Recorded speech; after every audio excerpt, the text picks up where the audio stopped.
One second.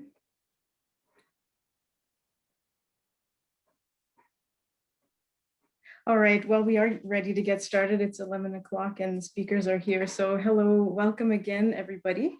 So welcome to day 2 of the Krishnamurti and Contemporary World Crises online conference. We had a really wonderful start yesterday. So thank you again to our keynote panelists. And those of you who are joining today for the first time, let me extend a warm welcome to all of you from a pretty cold Canadian morning here, but a warm welcome nonetheless. And particularly for the new attendees, I just want to start with some quick housekeeping, and then we will turn to the panelists for today. So I know that some people may tire of hearing me say this, but first of all, for the new registrants who may not have received the program, it is attached again in the chat. So please do download it, as there is a lot of important information in there. Second, once again, the link that you used to attend yesterday and today's session, which is the same link that you received on registration, is the same link that can be used for every session in this conference. So please continue to use the same link for all the sessions.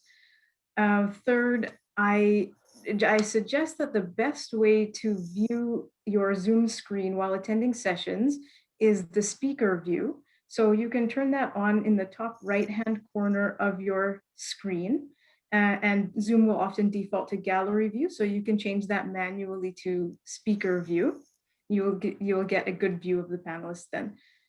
And last and most importantly, I think we'd like to request that you do keep your cameras off as well as microphones off, please, for the duration of the session. And that's only to minimize internet and sound disruptions.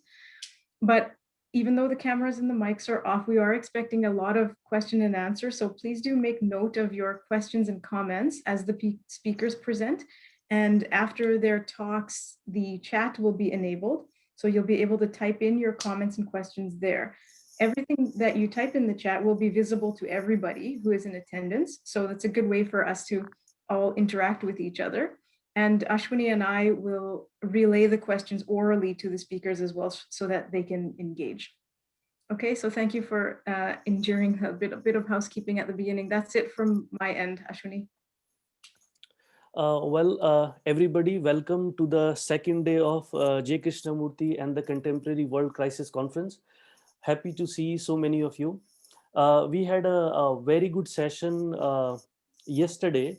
We had 3 keynote speakers with us, Dr. Meenakshi Thapan, Dr. Ravi Ravindra, and Dr. Hilary Rodriguez. And those of you who were here would have known that it was very exciting. People really enjoyed listening to them and found the whole conversation quite stimulating, quite engaging. So today we have with us Dr. Ashutosh Kalsi and Mukesh Gupta.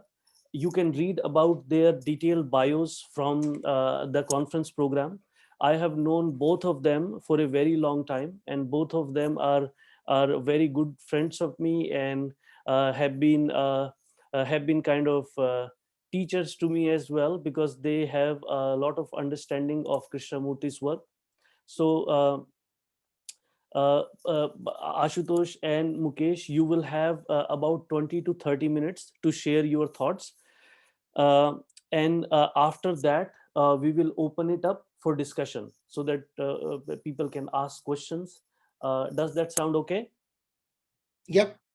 So Ashutosh, would you mind starting and perhaps sharing your connection with Krishnamurti, how you came across him, if you wish to, and then maybe to talk about your talk, the talk that you would like to deliver.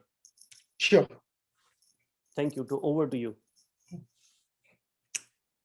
Thank you, Ashwani and Nayha, and good morning, everyone, and good evening to our friends in India. It is early morning here and still a bit dark.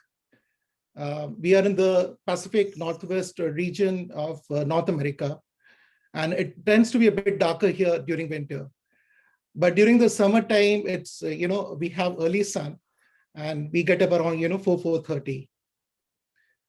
I'm relatively new to the virtual platform, so please let me know if there are any issues.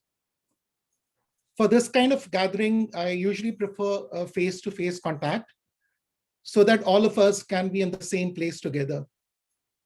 It helps brings a special quality of connection and warmth, even when we are discussing some very serious matters that we're talking today.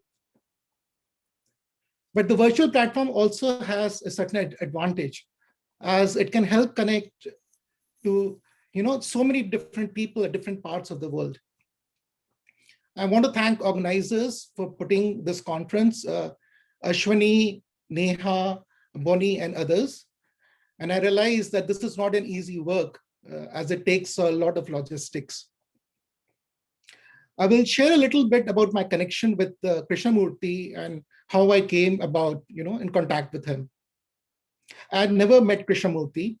My only contact with him has been through his books, his videos and talks that I have seen, and through some people that I know who have personally met him, like Mr. Markley and many others.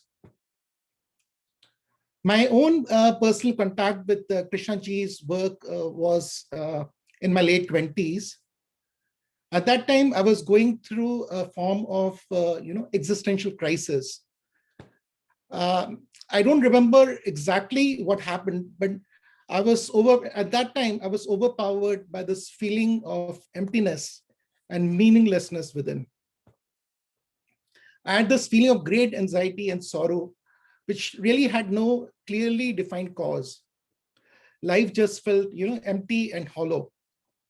This feeling became so strong that I decided to take a break and, explore. It was beginning to dawn on me that all throughout my life, I was simply moving from one goal to another without pausing to find out what this was all about. I never had a chance to truly inquire in life. As we know, our education system does not cater for exploration. It does not have space to find out. It just fills you with superficial knowledge. Children are simply told to do what to do and how to think. Everything is already kind of pre-laid out for you. And we are pushed from one point to another like an assembly lineage, like in a factory. And there is eventually to fit into a kind of a bigger machinery. We are given no space or leisure to learn or to find out. Ironically, the root meaning of school is leisure, a place of leisure, a space to inquire and explore. But unfortunately, in our modern day schools, we have very little room for leisure. The children are constantly pressurized to fit into the curriculum. In modern times, leisure is kind of frowned upon. Everyone needs to be busy. We live in a world of productivity. Simply being is considered a taboo. Productivity is considered noble, and the more productive you are, the more you're respected. We don't consider the notion that life can emerge simply from empty space of non-doing. So with all that in mind, I took a break, and this is something I had to do. I had no option. From my career in technology, and I applied for a PhD program in philosophy. I wasn't very clear what to do, but I chose philosophy on purpose because I wanted to get into a field that was as broad as possible. I didn't want to limit myself in any way. I was beginning to feel that science and technology do not have answers to the problems of human situation. We needed something much deeper. Like these days, we believe that science and technology has answers to all our problems. But I think there is something vitally missing. Technology can be destructive if it is not rooted in wisdom, as it is quite evident. The havoc that we are creating in this world and the way that we are destroying everything. Unfortunately, my experience with academic philosophy was not all that great because it was very intellectual and I was like thirsting for something much deeper. it didn't satiate my, deeper thirst for understanding. But one good thing was that the PhD program did give me a space that I was looking for, as there was room to explore on my own. More than that, there was simply room to be. Being is so beautiful. We usually undermine the importance of simply being, simply looking, simply observing. It's one of the most extraordinary things in life. I remember I would not even read sometimes and just look out of the window and observe the skies and the trees. Everything appears so different when you're, in a state of leisure, calmness, and you see things. The world has an amazing quality to it. During this time in PhD, so basically what I did was, there was a curriculum that we had to follow, but I also had this space, so that gave me a chance to explore on my own. I started reading books on Buddhism, existentialism, and different philosophies. One day, I remember when I was in a bookstore, Barnes and Nobles. Those of you who live in US would know that Barnes and Nobles, it has a very beautiful collection of books, and the aesthetic qualities are very nice, and they have a nice cafe and coffee. So I used to go there and spend time. So one day, as I was browsing through the books, I came across the book of Krishnamurti. I remember the name of the book was First and Last Freedom. And when I read that book in that bookstore, I just couldn't put it down. It caught fire. It was the most extraordinary thing I had ever read. Krishnamurti's language was so simple, so beautiful. There were no philosophical jargons that I would read, in most of the academic philosophy. But it hit the hammer on the nail. It made its point.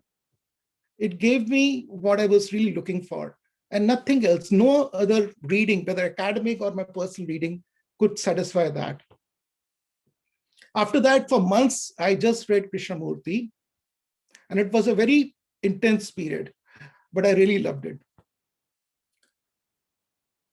On surface, Krishnamurti may seem very deceptively simple, but if we go deeper, he is also very harsh in the compassionate sense, not in the the hard, cold sense, but in a very harsh and tough. Like, he pushes you to yourself. He wouldn't let you escape. One by one, he takes away all your comforts and brings you to the point where you have no way to go but to face yourself in your raw, naked form. Your fears, insecurities, vanities, emptiness. He pushes you into a deeper state of existential crisis. And it is so difficult to stay with our own fears and insecurities, because our whole conditioning, right from the schooling, traditionally, everywhere, all throughout the world, is to move away from what we truly are. But the thing about Krishnamurti is that he took away everything. And many people find that very discomforting. Like, he takes away all the practices, all forms of interventions, psychological interventions. And we are so used to, and we are so dependent to other things, that we can't simply be with what we truly are. And he pushes you right to yourself. And paradoxically enough, and this is very, very hard, and I have tried it. We have, and anybody, all of you who have experimented with Krishnaji's teaching, know how difficult it is to stay with what is, right? Especially if it is painful, like fear, right?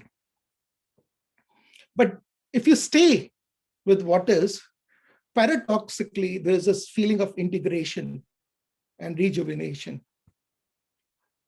Or in Krishnamurti's language, if you simply observe what is without the interference of thinker as thought, a totally new mind comes into being. To me, this insight is the central of Krishnamurti. Stay with what is without the interference of the past. That is the very core of it, from my point of view, from my understanding. Of course, I cannot interpret Krishnamurti. Whatever I talk about Krishnamurti is through my own understanding.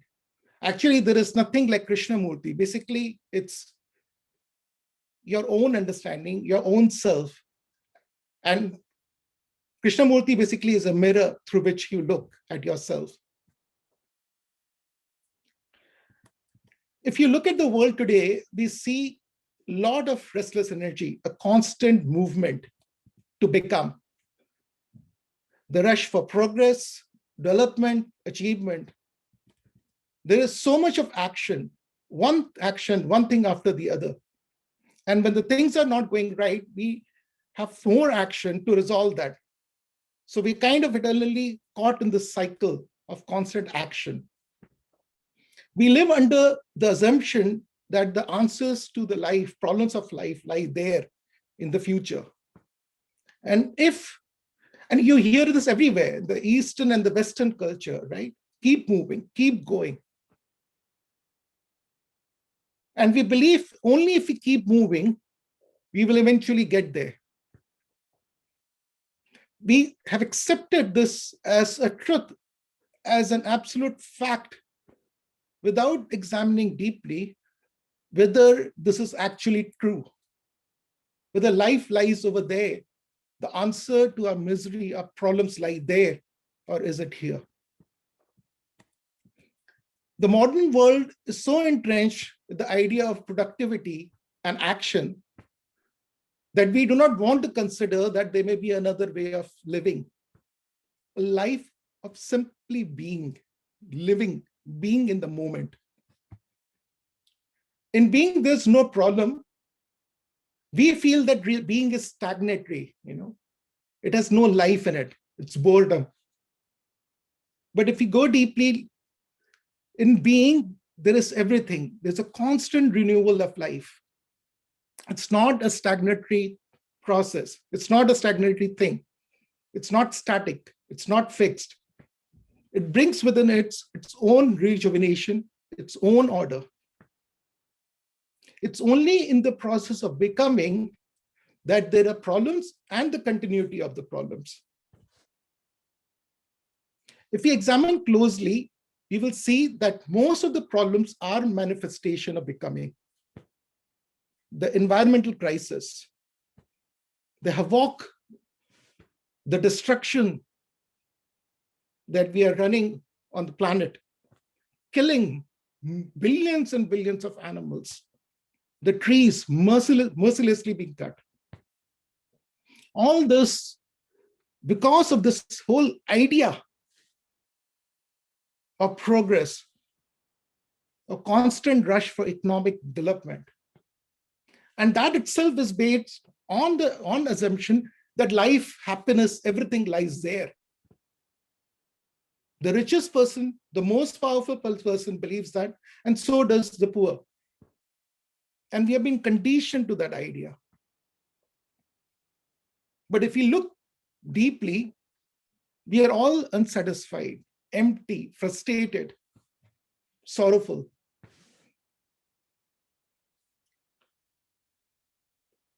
On the other hand, if we simply allow things to be, we can see that there is a complete harmony in it. Life has intrinsic order.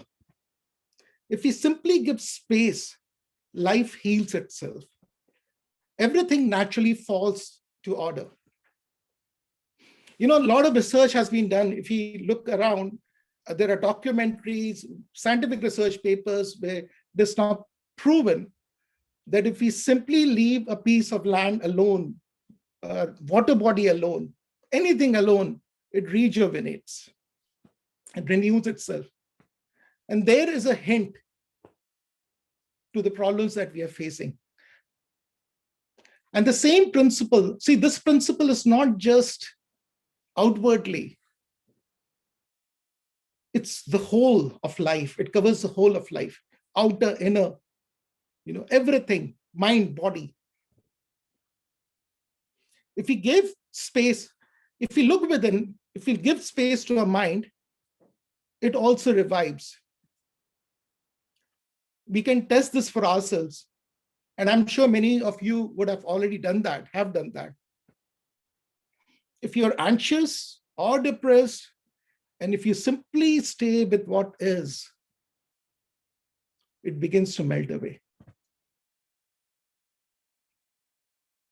Simply being quiet, providing mind that space heals. Silence heals.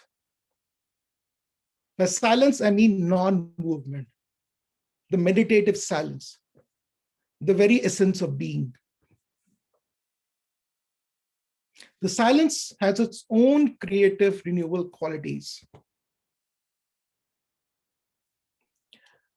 All our mental problems, and right now I'm only talking about the psychology, the realm of psychology, are due to this movement of the mind, due to thinking.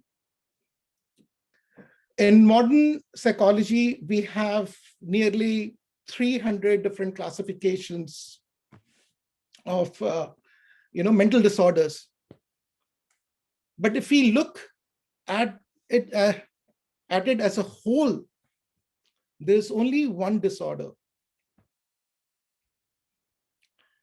If we examine closely, we can see that all mental disorders are essentially different nuances of this one single unitary movement of the mind.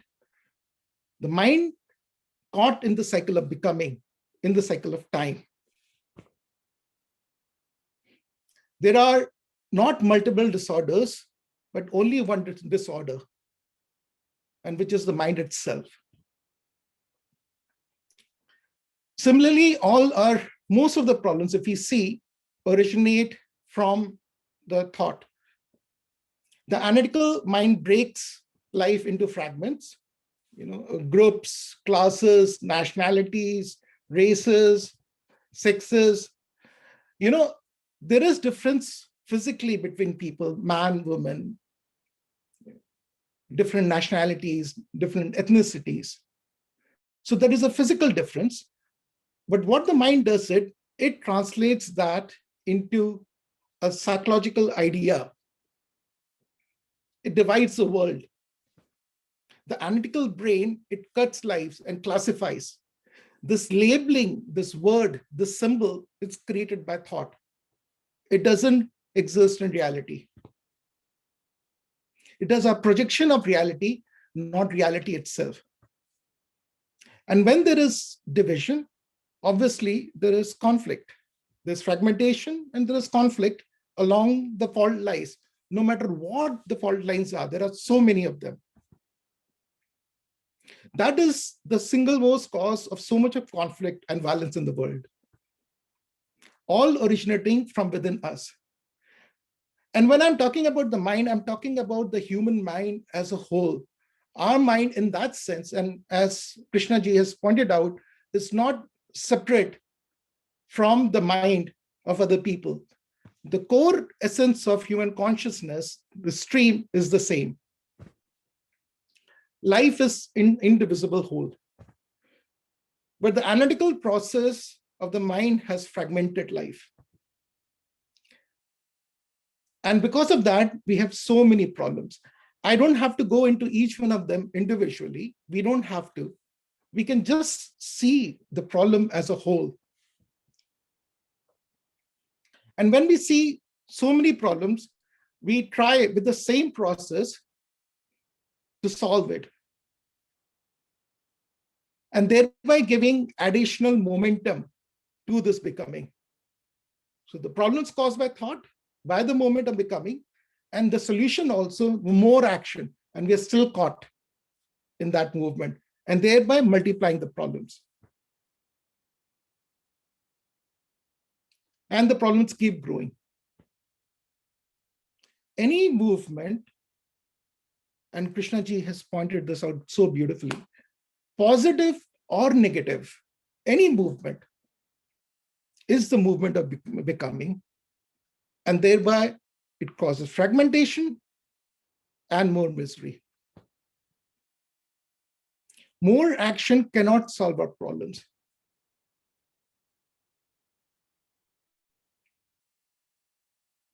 And by action, by non-action, I don't mean stagnation, but this process of stillness, of being quiet, of being with what is.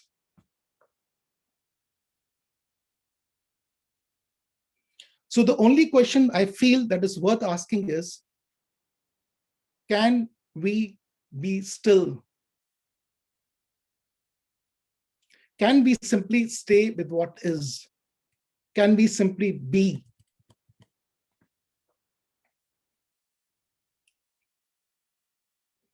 Can our lives be rooted in being? To me, that is the most important question that Krishna ji has raised. For in that simple act of being, there is integration of life and revival.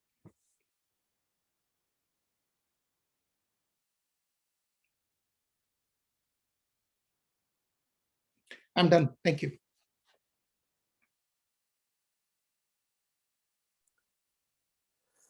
Thank you so much, Ashutosh. Your words have always had a very calming effect on me. Whenever we had a dialogue, I don't know if you remember, whenever we went into intense dialogues at your place in Vancouver, it just leaves. So I have to speak because I'm the co-chair, but it leaves you in silence, and I hope the others could sense that. And I think I just want to emphasize one point here. See, a lot of people, especially in the West, approach Krishnamurti very intellectually. They idealize him, they intellectually analyze him, uh, but the real thrust of what I have understood myself, and based on my conversation with Ashutosh, the real thrust of Krishnamurti's work is awareness of what is, and what is, and who you are. But that is easier said than done. That demands a lot of attention, lot of energy, lot of interest in understanding yourself. It can't be a side business that one does once in a while, maybe on a Sunday or a Monday, but it is something that is an intense process that pervades one's entire life. And one more point I really appreciated, which you said, Ashutosh, that we are so much caught in the action, and all theories, all philosophies, all teachings, they are primarily about do more and more and more, and finally, and people get frustrated. People want to know, okay, what's the point of doing this and that? Because we have been trying to do fight racism, fight casteism, fight this and that, but on the surface they may seem to have resolved, but they actually become more perverted, and there is always a backlash. There comes a progressive leader who adopts all these progressive policies, and then damn, there is Trump or there is Hitler. So because we suppress the feelings of discrimination or feeling of hatred rather than dealing with them head on, so that we go through the transformation. And when Krishnamurti talks about it, people get really afraid, because he's saying unless you transform, nothing transforms. And people don't want to ponder upon that. They want to transform everybody else rather than transforming themselves. So thank you so much, Ashutosh, for your thoughtful remarks. I'm sure the audience here have a lot of questions that they would want to pose to you. But let's hear from Mukesh first, and then we will open the floor for questions. So Mukesh ji, are you ready to share your thoughts? So please provide a little bit of your background, how you came to Krishnamurti, and then share your remarks. Thank you. Thank you, Ashwani ji and Nayha ji and Ashutosh ji. So my journey started, as Ashutosh also shared, through an existential crisis. Perhaps this is the story with most of us. When I was in high school, I was at the age of 16. Suddenly, I found myself discontented with everything. The education I was receiving, the surrounding, the culture, the religious belief system I found myself in, everything was creating a kind of a crisis. I could see that there was no essence, there was no depth in any of those things. There was a superficiality. And somehow my being was not satisfied remaining with that superficiality. And this questioning began. What is the deeper meaning of life? Why I'm here? Is it just to live mechanically? Run after achievements, live, settle into a life and just die? So all these questions were creating a turmoil inside. And then I started looking for, teachings. In that process, it is like a thirsty person knocking at every door. So I discovered Buddha's teachings. Immediately there was a connection. Yes, he was starting with this crisis that there is sorrow. Everything is sorrow. Like, it was a kind of a shock. A teacher is saying like that. And then I found, luckily, the writings of Krishnamurti through a friend. And that was an immediate connection. It was as if I found a friend who was talking to me directly. There was nobody in between, no authority, just on the same level and with great intensity, with great passion. This is what I was looking for, actually. So that was an immediate connection, a discovery of a deep, compassionate friend. And then the journey started. And of course, I also worked for 2 decades at Rajghat. That was part of journey, a deep learning. And I feel still that learning is going on. But I would like to share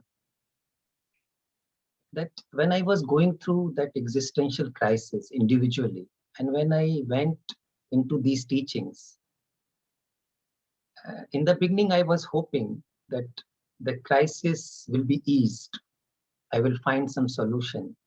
But meeting with Krishnamurti made this crisis more intense.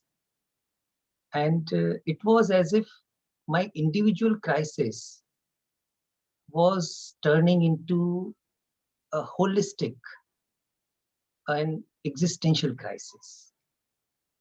So now I was faced with a greater challenge.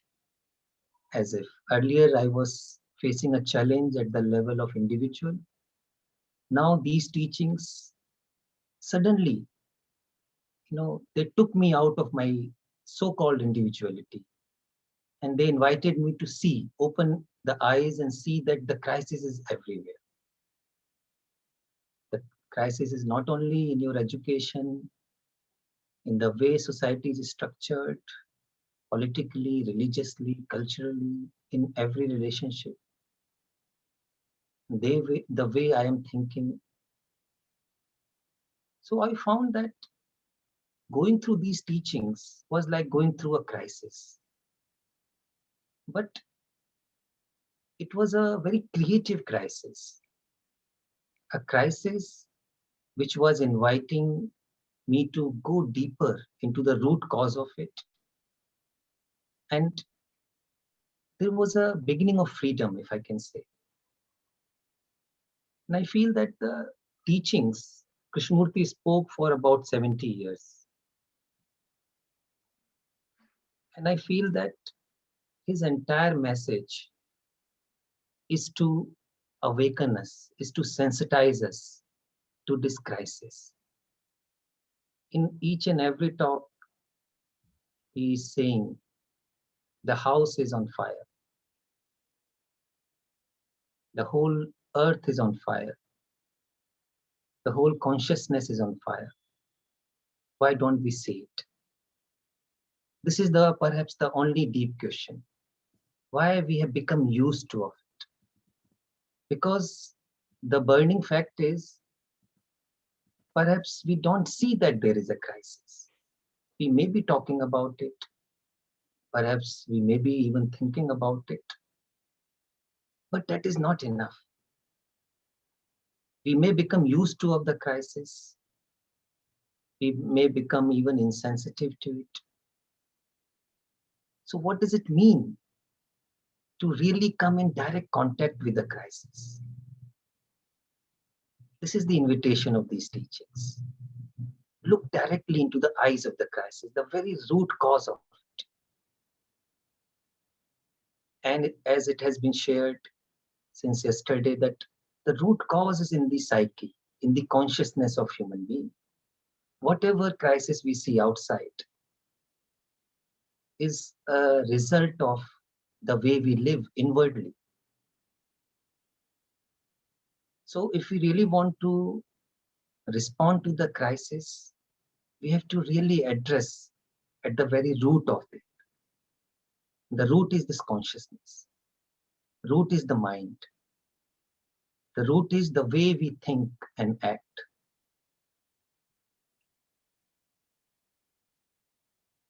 So, next question is, how do we meet this crisis?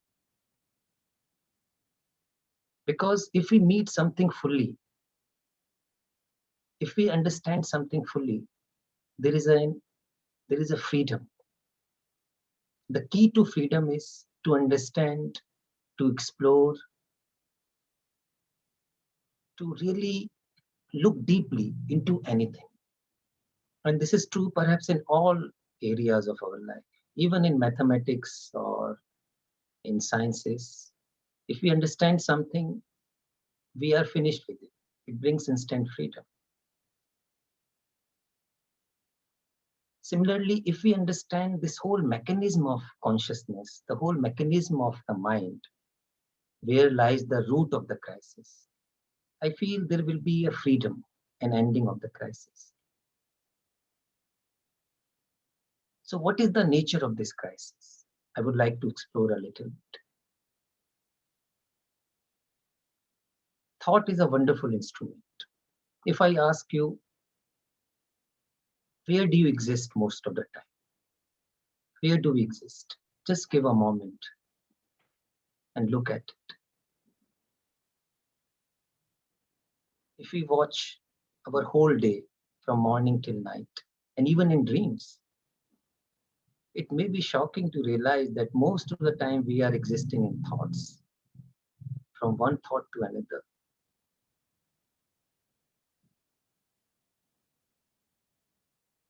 So why a natural question comes, is this the only way of existence? Why it has become a compulsive need that we are all the time living in thoughts, by thoughts, for the thoughts. It may be a shocking realization, but perhaps we don't put this question. We have become so used to of it. Actually, becoming used to of it is also the crux of the problem. Then we become insensitive. We don't ask questions. And the beginning of freedom is this questioning, being awake to whatever is happening now. So when we become awake to the problem, and the problem is this constant thinking. And of course, thought has a very beautiful place in life. We are not denying thought. Thought is quite useful, but perhaps we have given all importance to it because of the reason that it provides security. perhaps so-called security. Of course, it is so helpful in our physical survival in the technological world. But why we are living all the time with it? And the problem begins when this thought creates a psychological identity, when it enters into the psychological field. As long as the thought is in the physical domain, it is wonderful, perfect, and it has a legitimate role there. The moment it enters into the psychological world, for example, just to give you a very simple example, that we are here together from different parts of the world, it is a fact. Thought is quite helpful in it, even to recognize ourselves, recognize each other, from where we are speaking. One is born in India, you are born somewhere else. These are all geographical facts, and we need to remember it. There's nothing harm in it. But the moment thought creates this idea that being born in India is something special, or being born in the West is something special, and then it starts entering into a zone which is full of dangers, which is full of illusions. Then it starts creating an identity based on conditioning. I am born in a certain set of conditioning, you are born in certain set. And conditioning itself may not be problematic, but when I am not aware of it, that creates a problem.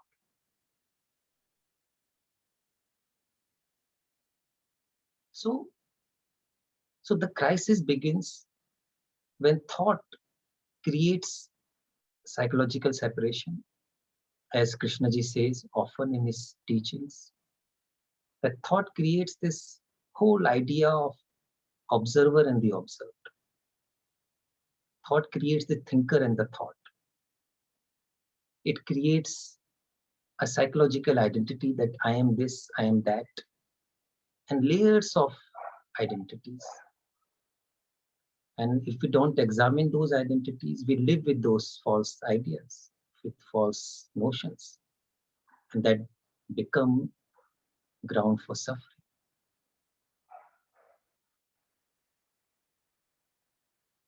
So, is it possible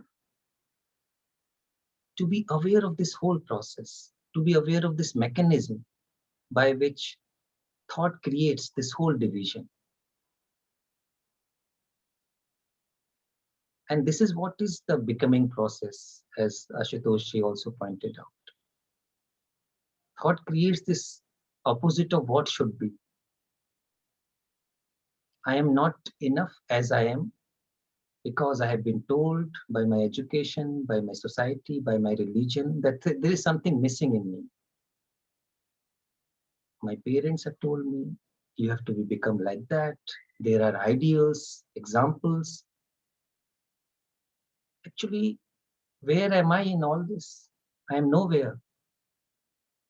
Everybody is asking me to become something else. So now I live with this whole idea of future, what I should be and what I should not be. And this is the essence of conflict.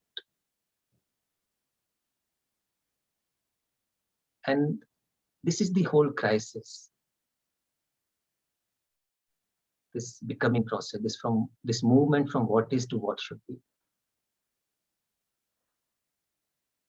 Now, I feel that this whole movement of the ego, the self, is a crisis. And without understanding this self, there can't be any freedom from the crisis. That's why all those sages since ancient times, they gave so much emphasis on self-knowledge, self-knowing, knowing yourself, know thyself. Know yourself as you are, not as what you should be or what you should not be. So if we can understand that this self is is an activity, is a movement created by thought, psychological. It's nothing else. It's a bundle of images. It's a bundle of associations. Geographically, factually, it has a place, that knowledge has a place. But psychologically, it is not only unnecessary, but it is also destructive. That's why we become so self-centered. When we are thinking about our immediate benefits, immediate needs, then we are not thinking about anything else.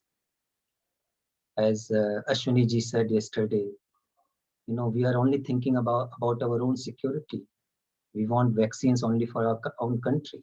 But unless we think globally that till my neighbor is safe, I won't be safe. So do we see the danger of this fragmentary way of thinking, the danger of fragmentation, which is brought about by the self? And this fragmentation, the root cause of this fragmentation is thought entering into the psychological field. So now the question is, how do we meet this fact? How do we relate to this discovery? Usually, when we discover any crisis inside us, we respond to it by creating another idea, by doing something about it. Now, this doing something about what we are observing creates further conflict. And this is what, as I have understood, Krishnaji is saying that this whole idea of acting upon something, all these psychological efforts are rooted in this belief that I am separate from what I am experiencing. I am separate from my fear, I am separate from my jealousy, I am separate from the competition, I am separate from my sorrow. The teachings are saying sorrow as well as the me, both are the process of thought. When there is a realization of it, not just intellectually, but existentially, deeply, then all our psychological efforts, all this becoming process, they naturally cease. Because there is a seeing of the futility of it. And so the crisis is created by this thought, which is conditioned whenever it moves in the psychological domain. Now, thought is also trying to answer this crisis. This is the irony of it. We cannot meet the crisis with the same instrument which created it. It is as simple as that. Thought has created this crisis by moving into contradictory directions, by creating this psychological fragmentation, and thought cannot solve it. Just to realize this, that knowledge, thought, they have their place, but they cannot solve it.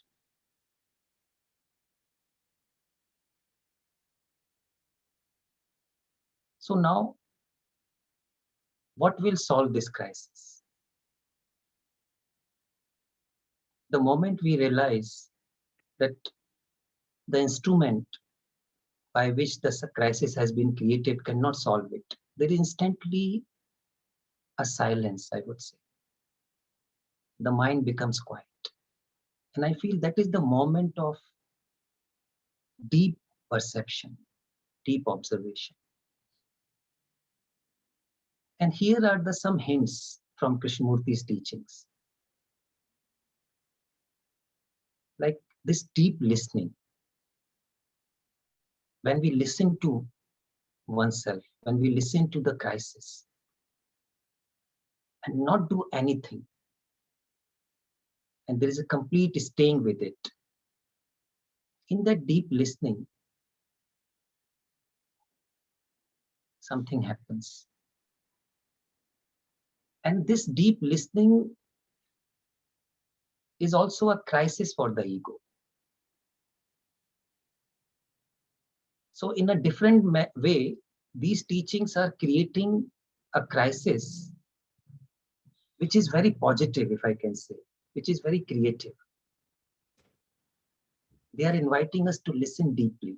This listening itself is a crisis for the self. If, for example, if listening is happening now, the self will have no place in it.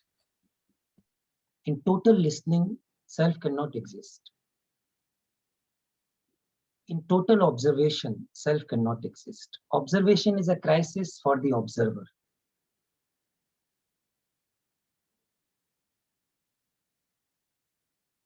As long as there is observer, there cannot be observation. And perhaps these teachings are educating us in these faculties, if we can call it, or you can call it energies. We have given all emphasis, we have worshipped thought. We have never asked that if there is a different kind of energy, which is not conditioned. And I feel the only unconditioned energy, or the instrument, if you want to call it, is this deep listening or deep observation, or you can call it choiceless awareness. They're all pointing towards the same thing. And when this choiceless awareness or deep attention is there, the movement of the self, which originate actually only when there is inattention, when there is unawareness. So we can say that, in other words, that inattention is the root cause of all crises. Unawareness is the root cause of all crises. And the only response, right response, could be to be attentive to this whole movement of inattention. Without judging it, without trying to do anything about it.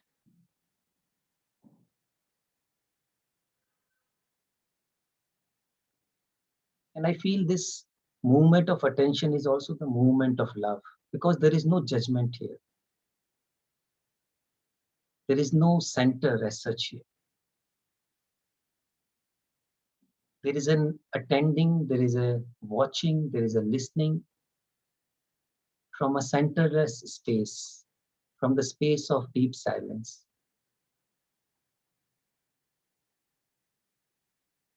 So the question is, can we meet this crisis not from the baggage of the past? Because that baggage of the past is the crisis. So how can you meet it, the crisis, with the same baggage? You have to immediately let it go. As at one place, I think in the book Only Revolution, Krishnaji talks about, he's in a conversation with a young friend, and he's asking this question, what shall we do? There is so much disorder on this earth. And an action is demanded. So Krishnaji says that whatever you do on this shore will be a continuity of the same old pattern. It will be just patchwork. You do something and afterwards you get more crisis, more disorder. So you have to see that there's no solution on this shore. Then the friend asked, then what to do? He said, start from the other shore. It was suddenly like a shock to that friend. He said, I don't know how to start from the other shore. I have only this shore. And then Krishnaji said, no, don't ask this, how to start. As you all know that Krishnaji never answered to this question of how. He would always say, no, simply start from the other shore. If you depend on this shore, whatever you do, all your reforms, social, economical, they are not going to provide any solution. So Sometimes I feel like these teachings provide koans, like they suddenly bring you to a state of timelessness that you can't do anything. And there is a stopping of everything. And there lies, I feel, the real response. Then you don't depend on anything that you have accumulated, whether in the form of knowledge, experience, or whatever. But you begin from a different shore.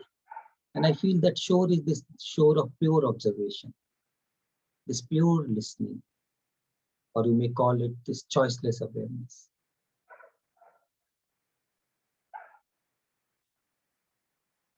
I would just like to share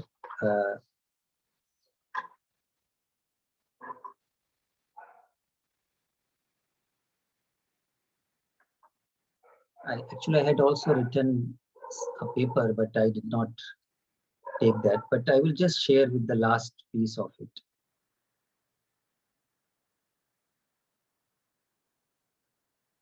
The mind is usually occupied and hypnotized by dreaming about the past, present, and future. Can I ever pause and ask, am I a prisoner of stories and illusory cravings created by thought? Can I stop believing in these stories that thoughts keep telling me? Who am I in the absence of these stories and my identification with them? The quality of my being in existence undergoes a deep change when I no longer believe in and identify with any story, propaganda, or myth. When I begin to wake up through self-inquiry, I may realize that the dream or nightmare, which is a creation of unobserved and unquestioned illusions held in my mind, is over. And one's being is filled with immense wonder, joy, and love of the whole existence. This is true that we are going through an unprecedented global crisis of recent times. The ever-growing uncertainty seems to have become a new normal now, and the fact of impermanence is becoming obvious in our daily living. This has a great implication from the point of view of learning and transformation. Since every crisis or suffering is a great teacher, provided one is open to listening to the teacher. I would say that a world teacher has come in the form of a global crisis in 21st century. It's a great opportunity for a deeper learning and inward cleansing and healing for our collective existence on this beautiful planet. Any crisis could be turned into an invitation for an inward journey and transformation. This is also a rare breathing and healing time for our beautiful earth. As we are part of earth nature, nature always finds a way to bring its own healing. Whenever the great noise of all non-essential and exploitative activities of human race come to a pause, it is an unburdening and healing experience for the human consciousness. This is a time to breathe, to sit back and rest deeply, or if I can say, surrender to what is and to allow an inward healing to take place. Of course, this may also be a time for the surfacing of our usually suppressed inner turmoil and upheaval. Even though it may be painful, it is an unavoidable creative and transformative process. One may feel a real need to share or open up our hearts and minds with complete trust and unconditional listening without any fear of judgment. A deep, unconditional listening with the communion emerging out of true love and trust is a natural way of healing and transformation.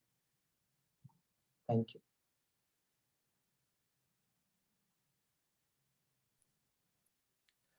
Thank you, Mukeshji, for sharing your thoughts. I think it's one point that was coming to my mind that I was thinking. You have used a lot of terminology that Krishnamurti uses. Of course, you are very rooted in his thinking and understanding.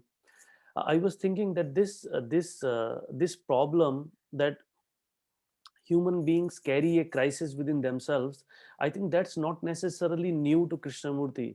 All religions have been talking about that, right? In India, There is a long culture of talking about ego, about greed, about hatred, and I think majority of the religious teachings across the world talk about that. But I think where the problem lies and where Krishnamurti is unique is that most of in many other contexts the proposal is just don't do that. If you are, if you feel hatred, just don't do that, start loving. So it proposes an ideal, or a if you are feeling violent, be non-violent, try to be non-violent, as I think Gandhi was trying to do.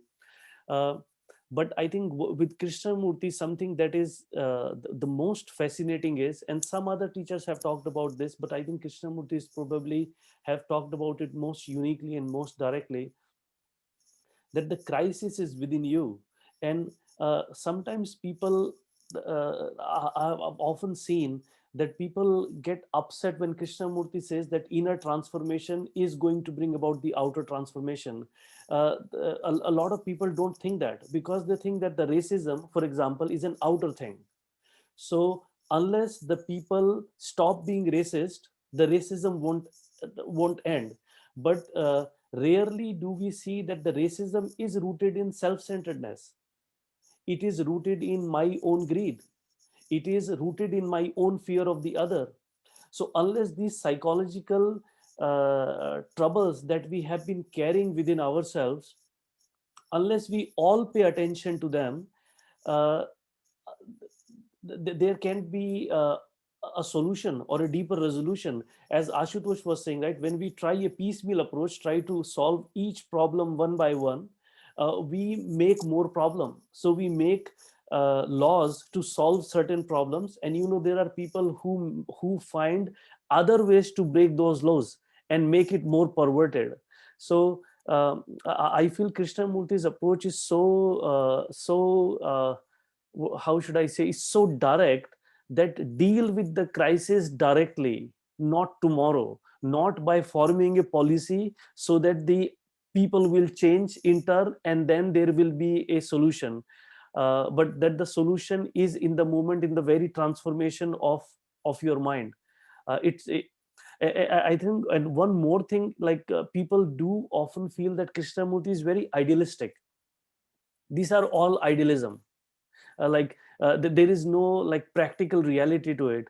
But I personally, I don't understand what could be more practical than understanding the roots of these crises and putting an end to them within yourself. What could be more practical? And what could be most accessible? Changing the entire world, or seeing the problems within yourself and ending them so that the sphere around you begins to change? Well, these are some of the thoughts that I wanted to share. So, because we have been sitting on the screen for a while, if it would be okay with you, Neha, you can open the chat so that people can start putting their questions and thoughts there, and we all can just take a few minutes, like 2, 3, 4 minutes of screen break, and then join the discussion. Will that be okay with you, Ashutosh and Mukesh? Yes, yes. Just Yeah. a few I minutes just, of. yeah, sure. I actually just wanted to add a point that, one deep question is, why don't we see the danger of this self-centered movement? This is the whole thing, that nobody else can, show, make me to see the danger. So why I have become so insensitive that I don't see the danger of this? Because the whole crisis, the root cause of crisis is this self, this me, the whole activity of the me, which originates in inattention, in the unawareness. So this is the most practical thing, just to, there is no method, there is no path. Actually, Krishnji is removing everything. The whole idea of taking shelter into any system, method, it is just see it now. If I don't see it now, then I won't see it. So that's why this is something very revolutionary. So we will explore it further after a break. So yeah, just a couple of minutes of break. We'll be back very shortly. Um, either both back, so perhaps we can turn to the chat. So I wanted to ask one question, because I think that would be the question in the back of mind of many people, and then we can we can go to the chat if that's okay. So this is a question for both you, Ashutosh and Mukesh. You know, and there is a reason I am asking this question. You know, in the contemporary world, it has always been, actually, there has been a lot of external movement. People have been sensitive. They see what happened during slavery, during African slave trade, what happened in India in the name of casteism, uh, what Marxist thinker realized, what was happening to laborers, to labor class, how people were exploiting. So those people started that movement. Various movements started: anti-slavery movement, anti-racism movement that is going on, which at one level seems perfectly fine, because of that there have been at least some sense of equality, some sense of sanity in the world. Otherwise, the nawabs in India and the capitalists in the Western world would be exploiting brutally. Not that they are not exploiting now; exploitation still continues. And not that the racism has ended after the civil rights movement or after the slavery ended. uh, but I think Krishnamurti emphasizes a point which is about radical revolution, so that the whole being changes and the whole humanity changes, not different identities fighting with each other for their rights. So I've just shared my thoughts, but would you, each of you, would like to share a little bit, because I know that there are a lot of critical educators even in this conference, and those who get really probably uh, disenchanted or disheartened, that there is no recommendation to bring about the transformation of the society. It seems it is just navel gazing. You look at yourself and then the world will be fine. I'm sure you must have come across these questions as well. I can respond to these questions, but I would really like you to respond to these questions. So Ashutosh, would you like to share your thoughts, and then we can ask Mukesh ji to share his thoughts? You are on mute though, so you'll have to unmute yourself.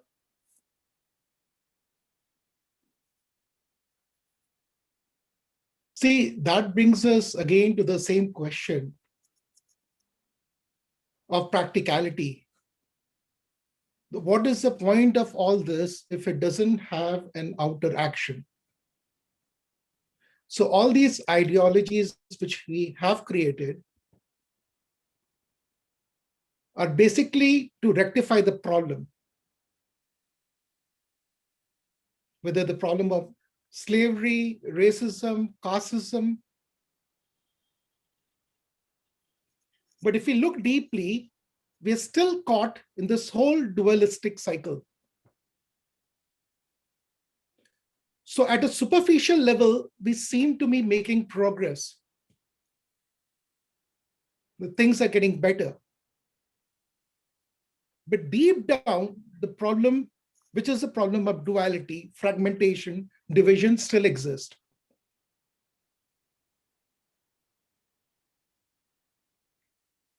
Now, what Krishna ji is talking about is something of a very profound and deep understanding and revolution. He says, like, we can go about making these changes from outwardly, superficially, but the essential problem, the very nature of thought, which is a core essence, will continue to create divisions. And it is so evident, you see, so divisions just take different forms. As we can see, the whole movement in the world today to the right wing,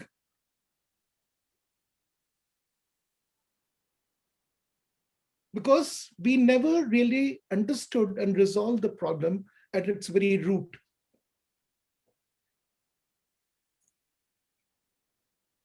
So as long as there's going to be division and duality, it is going to manifest itself in different forms, different identities, different ideologies, different belief systems. It will just change the face, the mask, but the real issue will still remain. And I believe, and from my understanding of what Krishnaji is talking about, he's talking about a deep inner revolution where there's this whole holistic integration. Because if we are whole from within, and that wholeness brings the quality of love, affection, compassion, right? Then that will spread outwardly. But if we are dualistic, and dualistic, I hope you understand, this fragmentation, if our minds are fragmentary, based on certain ideology, identity, belief system, nationality, race, class, no matter what it is, then it will continue to create further divisions, fragmentations, conflicts, and war outwardly.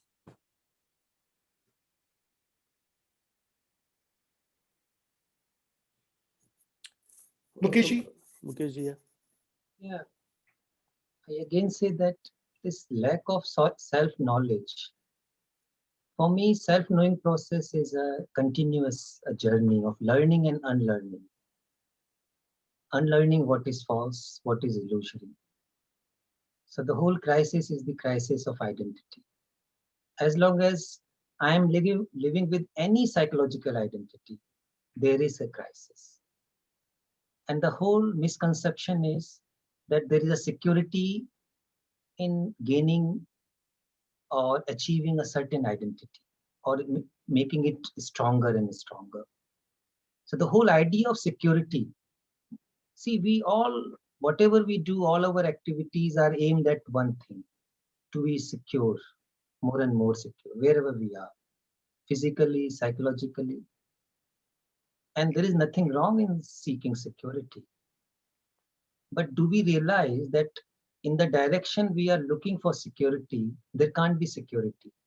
We are thinking that by fortification of the identity, my identity, as a Hindu, and then within Hindu, this, there is countless layers and divisions. And as long as we are living with any identity, we are living with ignorance, because all identities are based on our past conditioning, on the propaganda which has been created for hundreds of years. And these teachings are saying, can you step out of all these propaganda immediately? Don't take time. The moment you start taking time, you are caught in that. Just see that there is suffering. If you are anything, there is suffering. Whether you believe that you are poor, you are rich, you are ugly, you are beautiful, all these negative and positive. This is the fragmentation created by thought. And the most basic fragmentation, as Kay says, is this thought which splits itself into observer and the observed, experiencer and the experienced. This is something very, it is not a mystery actually. It is a very simple psychological fact, how thought divides itself into and then sustains it. This whole idea to become something, to have a better identity, whether in the form of certain race, religion. And I feel, why should it take so much time to realize? It is so obvious that it is very dangerous to walk on this path. A friend is saying, if you walk in this direction, it is full of sorrow. See it, it is full of crisis. And why do we need, another question he's raising, that why do we need a crisis to be awake? Otherwise, we depend on the crisis. The real intelligence is that we are awake before any crisis happens. And actually, it's paradoxical. If there is an awakening, why a crisis would come? Whether environmental or climate crisis, to talk about anything, or in the society, in the name of these class divisions. And I feel this racism is everywhere. including India, it is very deep down. Wherever there is a search for identity, separate identity. More superior identity than others. Yeah, I am. Yeah. Better than you. Yeah. Yes. Identity is based on this, that in this idea that I am better than you. It can be also opposite. I can feel, no, I am nothing. I am good for nothing. That's why the true security is in being absolutely nothing. Do we realize it? See it. As long as we are in the struggle to become anything, there is suffering, there is crisis. Just see it. And what will make us see? What? This is one question. One can stay with the question without answering from the old mind. Because all answers from the old mind will be insufficient. Staying with the question is important. Why don't I see it? Of course, I cannot force myself to see it, but I can at least put this question. Why don't I see it? And when I stay with the question, I feel different kind of energy comes into operation. Even when we start thinking deeply about anything, like now we are all sitting here together, thinking deeply, reflecting, you would feel that a different kind of energy is already in operation. This is the beauty of exploration in any field. And I feel this is the real education. Thank you, Mukesh. I think that partly answers one of the question David Moody is asking. So I'm glad that you responded that it's an exploration. So he's saying Krishnamurti said he did not want any interpreters of its teachings. Are we in this conference engaging in a kind of interpretation of Krishnamurti's teachings? I think perhaps your answer is that we are exploring, not repeating what he's saying. Any thoughts on this question, Mukesh and Ashutosh? I can say something. See, mind itself is an interpretation. The whole system mechanism of mind is interpretation. To learn about this mechanism is education. This is what the teachings are inviting. So to be aware that mind can't help interpreting things, that is the beginning of freedom. But if we are too afraid to discuss the teachings, thinking that, oh, it may lead to the interpretation, then we may be, depriving us from a deep exploration. Because case teaching, Krishnamurti never said that don't explore it. As you know, in the beauty of the mountain, somebody asked, I have understood only a part of your message, not fully, but I see certain beauty in it. Can I share it with my friends? And Krishnaji wrote back, why not? When you go to a mountain, a valley, you see something, and you are also aware that you don't own this beauty. You are touched by something. So it's very human to share it. And at the same time, being aware of all the limitations involved in it. Of course, interpretation may happen, but this is the work, being aware of it when it is happening. Whatever thought tries to do with anything psychologically is an interpretation. If I am exploring with this intention that I will arrive at certain point, if there is any motive in this exploration, there is an interpretation. So being aware of all the dangers, because any undertaking is full of risk. Even if you go outside of your house on the road, it is full of dangers. But does it mean that I stop walking on the road? It demands only that I should be attentive. Attention is the key, I feel, while undertaking anything. Ashutosh, would you like to respond to this question? Well, Krishna ji did mention many places and numerous times that we must be wary of interpreting. And no one, absolutely no one, has the right to interpret him. I think there is some legitimacy to that. That's my personal take on it. Right? And I try to avoid interpreting him. But what we can do is that we can speak from the authenticity of our own existence, of our own exploration, while mirroring through the teachings.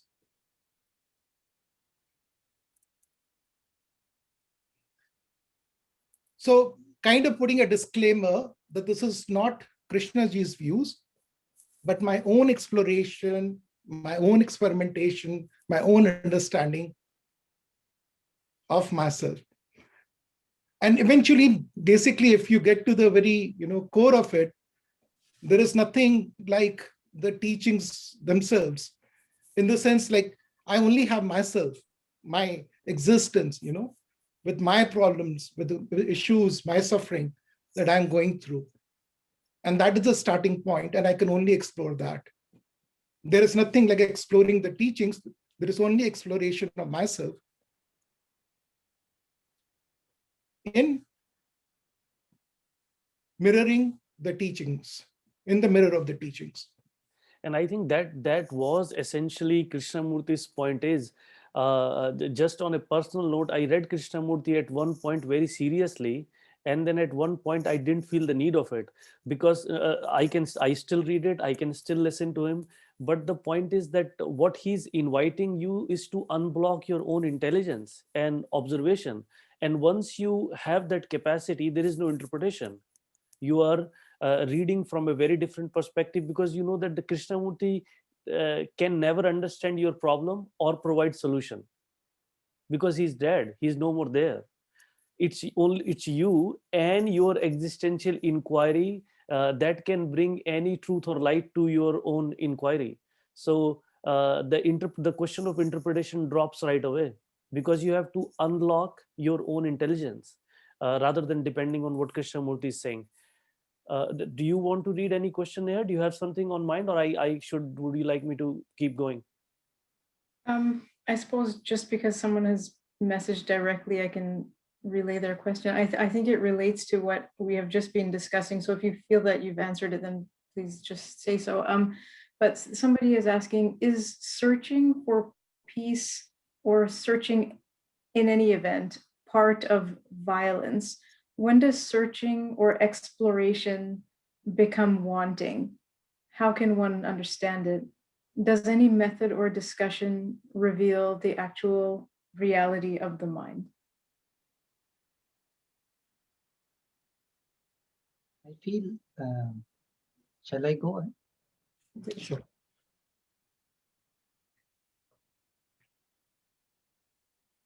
When exploration has any fixed motive, that turns into a kind of desire process. So is it possible to listen now in this moment? And because our physical senses, if we watch, they are hijacked by thinking process, so they are not free to operate. Can we become aware of this fact, how thought is dominating our life? And this awareness is the beginning of freedom from this domination.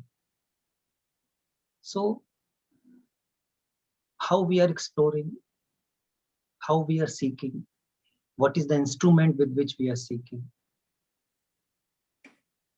If the instrument is conditioned, is dependent on the past knowledge, which is quite helpful in one area, as we said, we don't have to condemn thought or make it into a kind of a villain. It has a beautiful role in our life, but it has a limitation. Being aware of the limitation means putting it in its right place. So it is the whole invitation, I feel, is to give right place to everything, the right place to thought. And what is the energy which would give the right place? I feel the only thing is this awareness, this choiceless awareness, this direct perception, observation. And if we are depending on all the time on this thinking process to explore, then we remain in a very limited field. So in psychological domain, in the spiritual domain, Krishnamurti also denies all kind of seeking. He says, what you will seek, you will only find what you are. So on what basis? Because truth is something unknown. It is, if truth is known, then it is already part of the thought. You will only seek what you have projected. So is there a possibility of exploration which is not a projection of the mind? Otherwise, mind will be just exploring what it has already projected. But we can be aware of this whole mechanism of projection.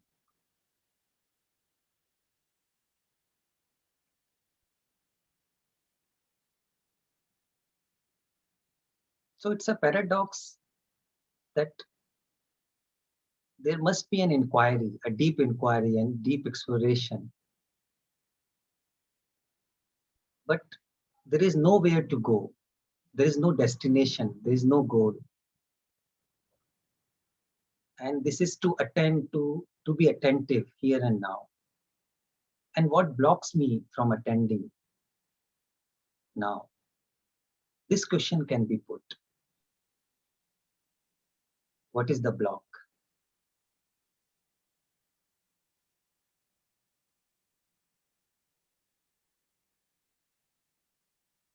Would you like to respond to this question, Ashutosh, or would you like me to pose a different question?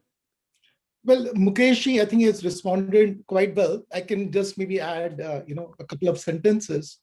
So exploration, from what I understand, is non-directional in nature. It's about simple observation. So you raise a question and you just stay with that question and you observe.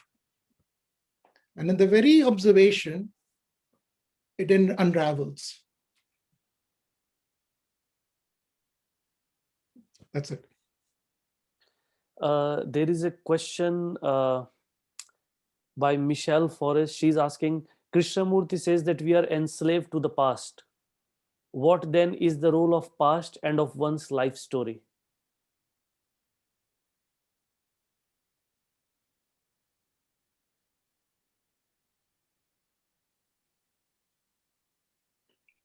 So past, yeah, go ahead. No, you go. Yes.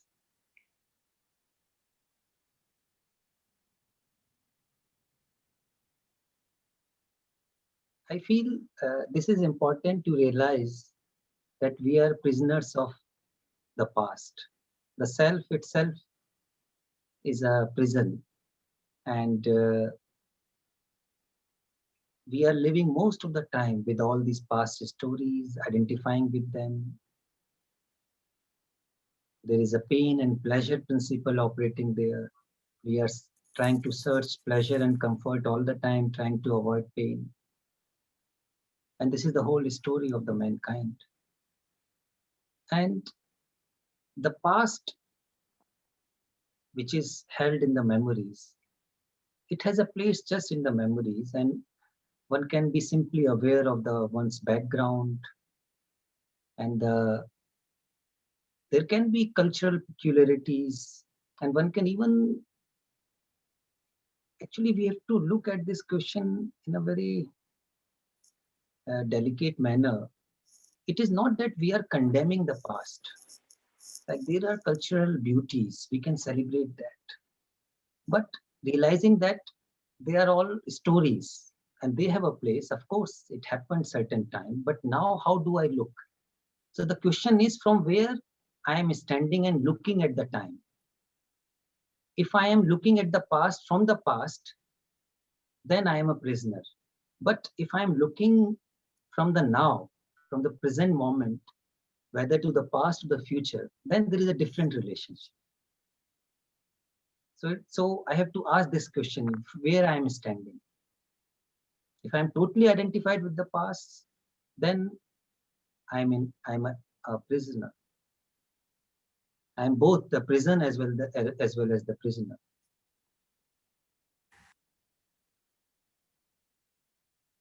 Ashutosh, you want to say something?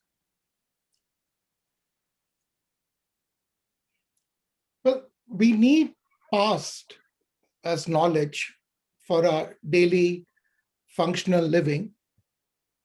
We need science, we need art, we need everything else.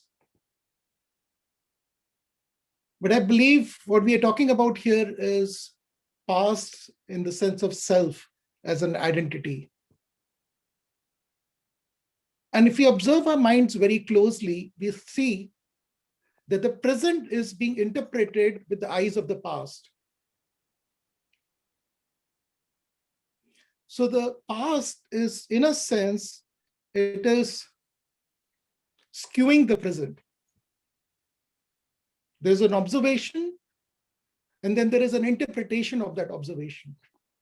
So we are never really in the moment seeing things as it is, but always interpreting from our own particular viewpoint.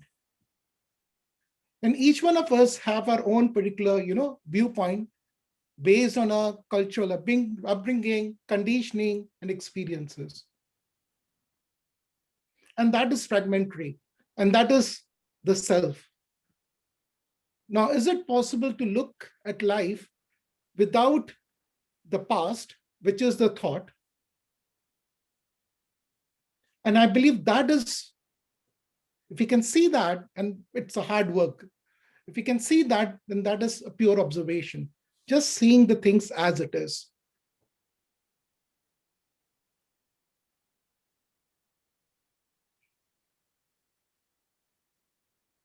Somebody is asking a question, why do I get bored and then look for things like games, and that in the end makes me more bored and regretful?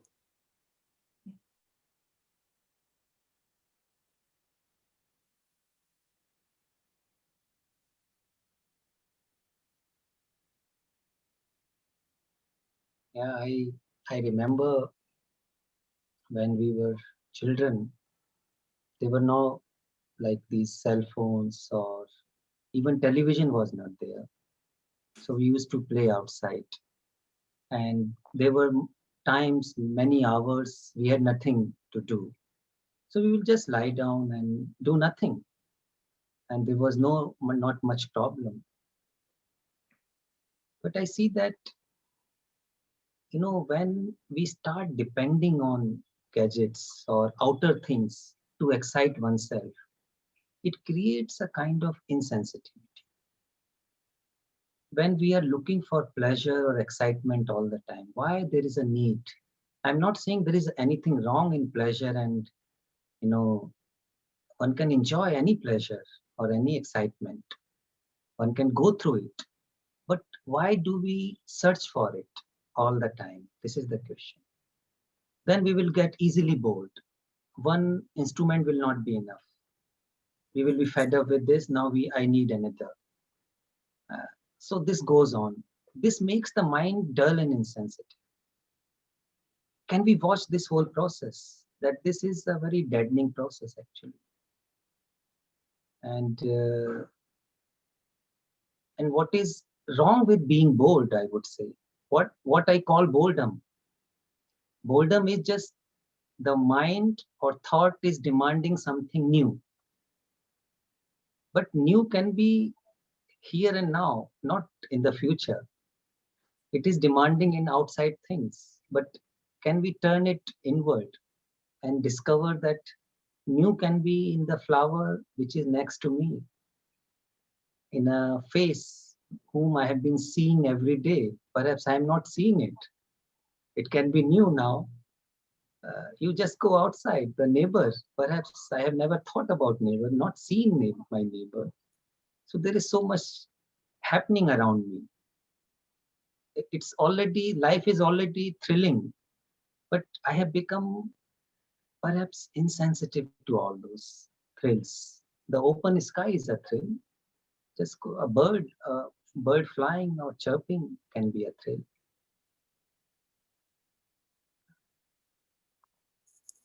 And to remain with even the so-called boredom, what I call boredom, just to stay with it. And one can even enjoy that. What is wrong with it? Once in one of my retreats, a young girl, like father was attending the retreat, a young girl came in the screen at 10 years. She asked that the same question, why do I get bored? So I asked, what is wrong with being bored? Just watch that boredom and can you make a drawing of that boredom? How does it look? And she went for 5 minutes and drew the boredom and showed out to all of us. It was really interesting. So play with the boredom, not make it into a problem by inventing another escape.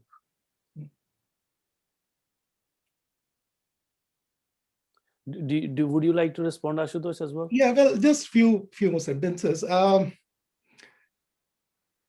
See, our minds are used to stimulation, and especially in the modern world, right? We have so many gadgets, endless entertainment. A lot of it is just pure noise. So we have come to live on these stimulations. Stimulations is a kind of a fodder to the mind. It keeps it alive, artificially alive.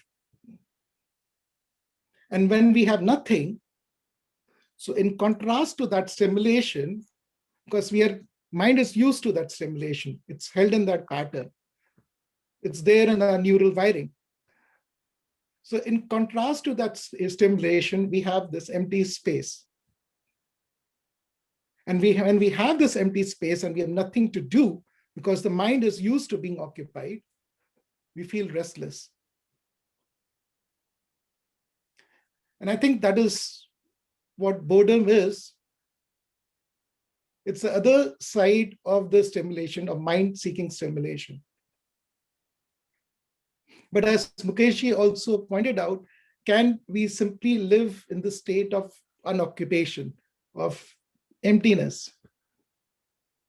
Then we can see like the whole world comes alive. Life is so vibrant in itself. Like all the colors become so vibrant. Everything there's extraordinary beauty in everything. We become there's a heightened state of sensitivity that comes in simply by observing. And then there is no agitation. There's no void. It's so complete, simply being, observing.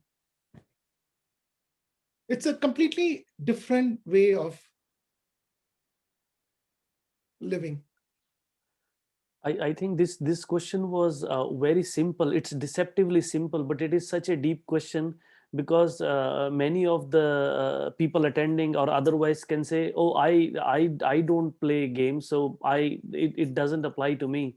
But this mind getting bored, getting agitated, getting restless, getting uneasy, seeking for constant stimulation.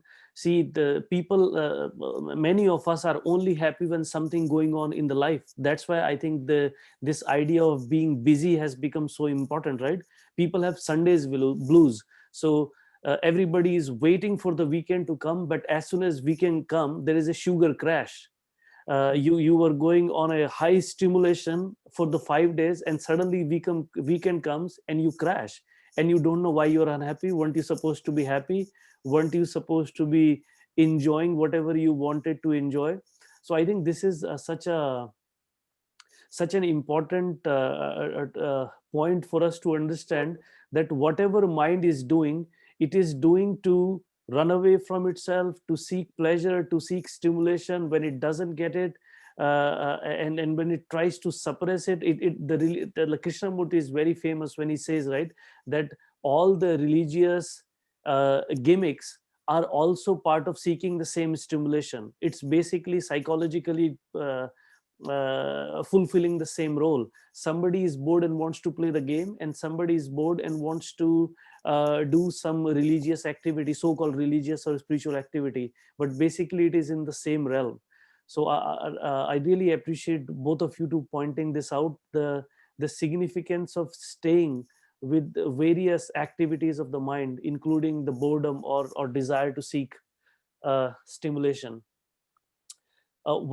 Somebody is asking, it seems like a philosophical question, but might be helpful for folks to understand. See if you would like to respond.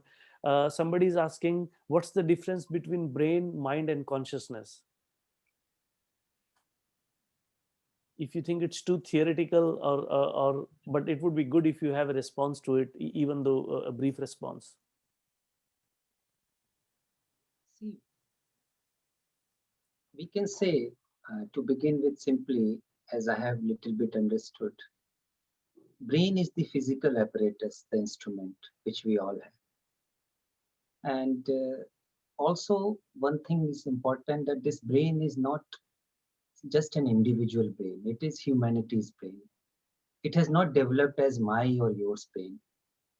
It has taken millions of years of this evolution with all its conditioning, programming. So we are the result of all that. And the mind, can we say that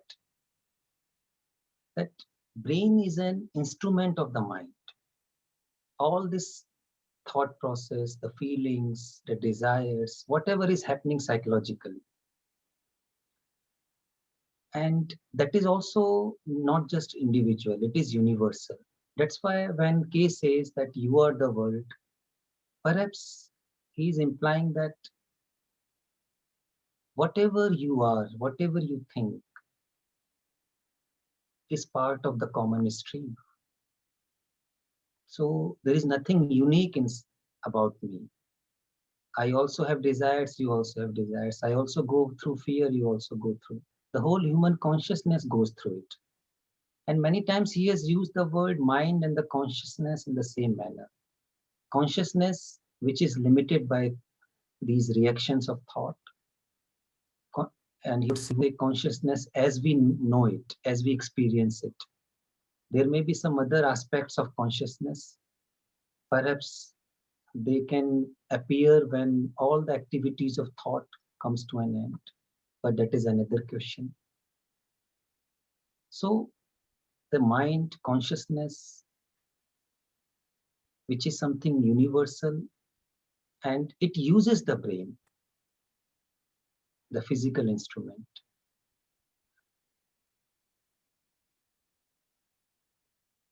Would you like to respond to this question, Ashutosh?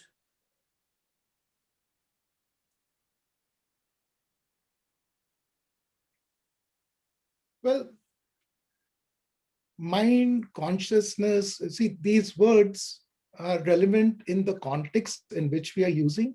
Mm-hmm.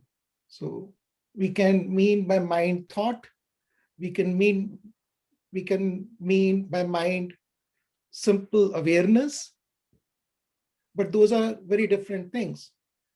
And even consciousness can have very different meanings. In Krishnaji's sense, consciousness is slightly different from what I understand, as he usually uses that when he says consciousness is the content. So without the content, without the background, without the thought, without the past, there is no consciousness. So in that sense, he differs from other religious schools of thoughts, which talk about higher consciousness. For Krishnamurti, higher consciousness, lower consciousness is still the same. It's all within the realm of consciousness. And then he talks about a mind, or you can even use the word consciousness. Again, it's relevant in the sentence, in the usage where we are using that word, which is of emptiness, which is beyond consciousness, when the mind is quiet. I don't know if this answers the question, but of course the mind as in thought and the brain, they are kind of, they're same. There are so many modern scientific researchers which have proven that.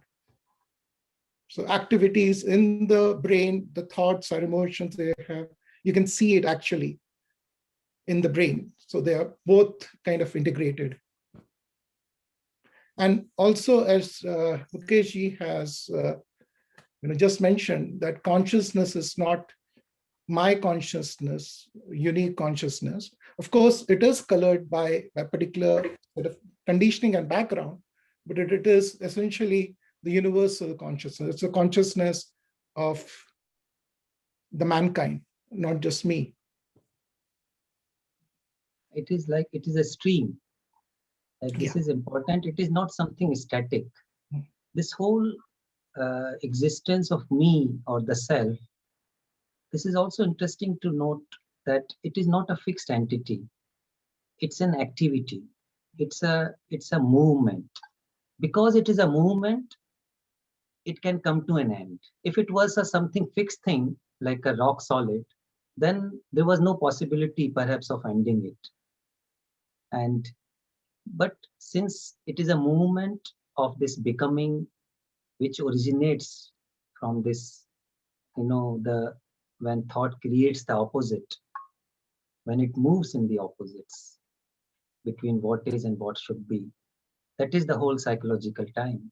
The consciousness is also a psychological time, as Krishnaji says it. And through psychological time, there cannot be any change or real transformation. We cannot find truth or discover beauty. So this psychological time is the essence of sorrow or crisis. And it is a movement which begins each time when there is a reaction from the thought, from the past. Whenever we react psychologically from the past, we set in motion this psychological time. So can there be an awareness, attention at that moment? We usually become aware later this happened, but perhaps what is demanded or needed is to watch at this very moment when the psychological time is beginning, when it is in a seed form. So seeing the danger of it. Thank you. I think we are coming to a close of this session.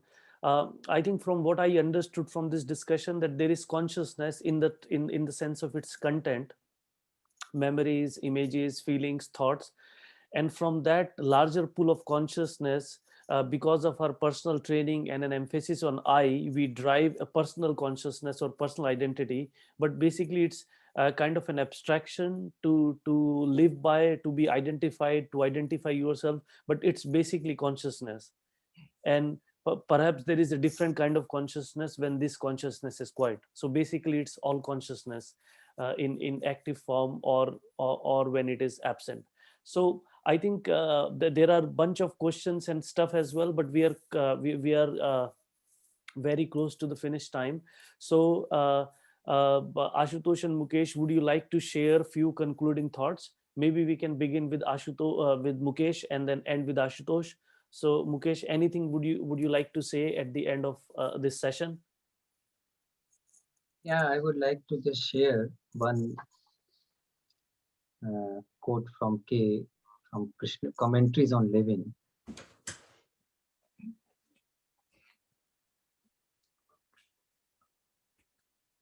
I'm also opening my laptop. It's a beautiful. Yeah. Because I didn't share any quote, so at least let me have the. When the mind is silent with the fact, there is an unconscious revolution. This is something very powerful for me. When the mind is silent with the fact, there is an unconscious revolution. Then he goes on further. Love alone can bring about a radical revolution or transformation in relationship. And love is not a thing of the mind. Love is when the cunning self enclosing mind is not. So I feel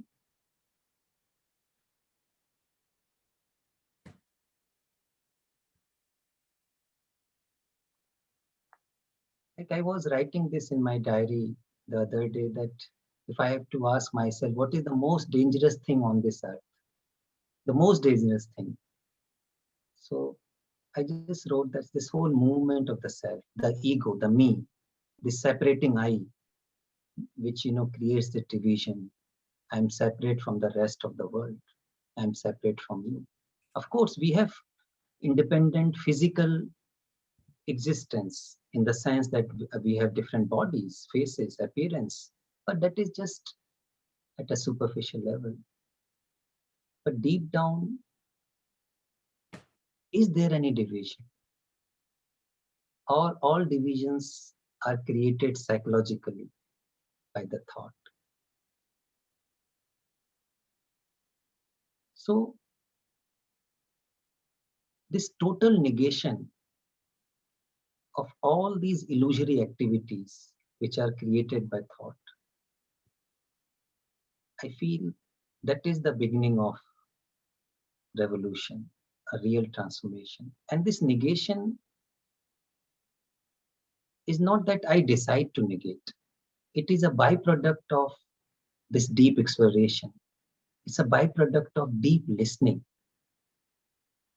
In deep listening, I'm not thinking what would be the outcome of my inquiry? What would be the outcome if I listen to you or to Krishnaji or to anybody?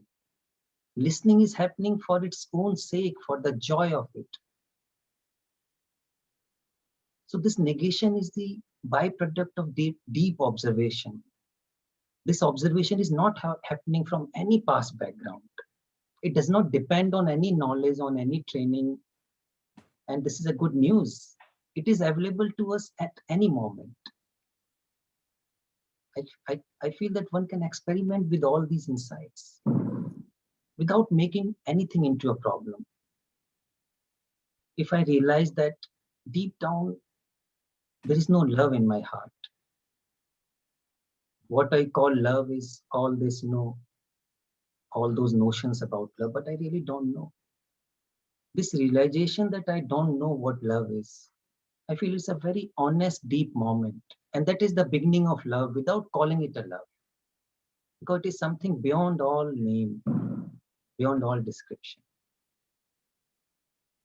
So can one begin from that centerless space of deep silence, of deep awareness? And I feel that is the most right response to any crisis. Then you can see the origin of the crisis, all the implications, the dangers involved in it. And one can see the crisis is a result of our certain way of living, a way of living which is dominated by certain patterns, certain psychological patterns. My search for security, pleasure, comfort all the time at any cost. One can see the danger of this whole field, the danger of living with this self-centered movement. And the moment there is a perception, there is a realization, I feel there is an instant freedom or ending of that crisis.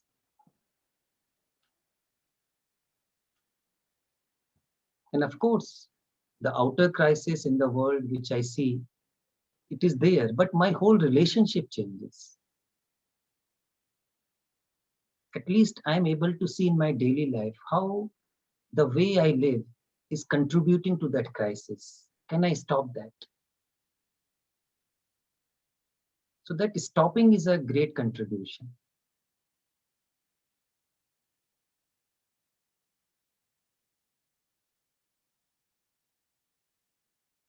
Thank you. Definitely, not creating more mess is perhaps a real contribution. Ashutosh? I just switched on my computer to get a code. I think I've already spoken quite a bit.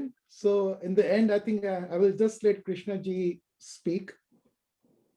There is one quote that I really like, and it kind of induces a meditative quality whenever I read that. So I just want to share it with you all. Now, silence in that deep sense of that word opens the door. Because you have got there all your energy, not a thing is wasted. There is no dissipation of energy. Therefore, in that silence, there is summation of energy. Because there is no conflict, no control, no reaching, not reaching, searching, asking, questioning, demanding, waiting, praying, none of that. Therefore, there is all that energy which has been wasted is now gathered in that silence. You follow? That silence has become sacred.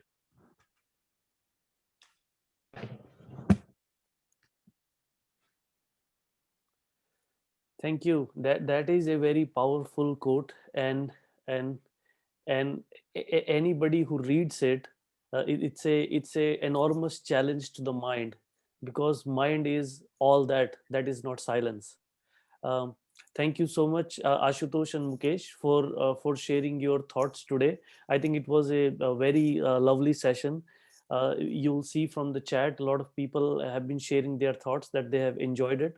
So I think we are just going to conclude it. So for those of you who are new to Krishnamurti and wanting to know more, so you will see that in the program we have a section which describes Krishnamurti briefly and provides you a lot of links to access his literature, to access his videos to tell you about his life. So there is a lot of stuff that you can find from there, where you can begin. So somebody is asking you, Ashutosh, which writing is it from? Do you know which book is it from? I don't know, but what I can do is I can send it to you. I'm sorry. Actually, we can do a search if we have his comprehensive literature and find out. But I can send you this code and perhaps you can share it with others as well. Sure, I will do that. Yeah, please send it to me. So, okay, everyone, we are going to conclude the session for today. Again, thanks so much to the speakers and to the attendees. Tomorrow we meet again. We will have with us Dr. Jack Miller, Dr. Catherine Jeffries, and Morgan Selvanathan from University of Toronto. I think Jack was I know he's a professor of education at the University of Toronto, and Catherine Jeffries did his PhD under him, and I think Morgan Selvanathan is working with Jack currently, and they are all very interested in Krishnamurti. So please come tomorrow to attend the talk, and we look forward to seeing you again. Anything you want to say, Nayha? Okay, everybody, thank you so much. So we will be logging out soon, and look forward to seeing you tomorrow. Thank you, Mukesh ji. Thank you, Ashutosh ji. Thank you. Bye-bye. Thank you, Ashwani Thank you. ji, Nayha ji. Thank you. Thank and you. everyone. Bye bye. Bye. Keep well.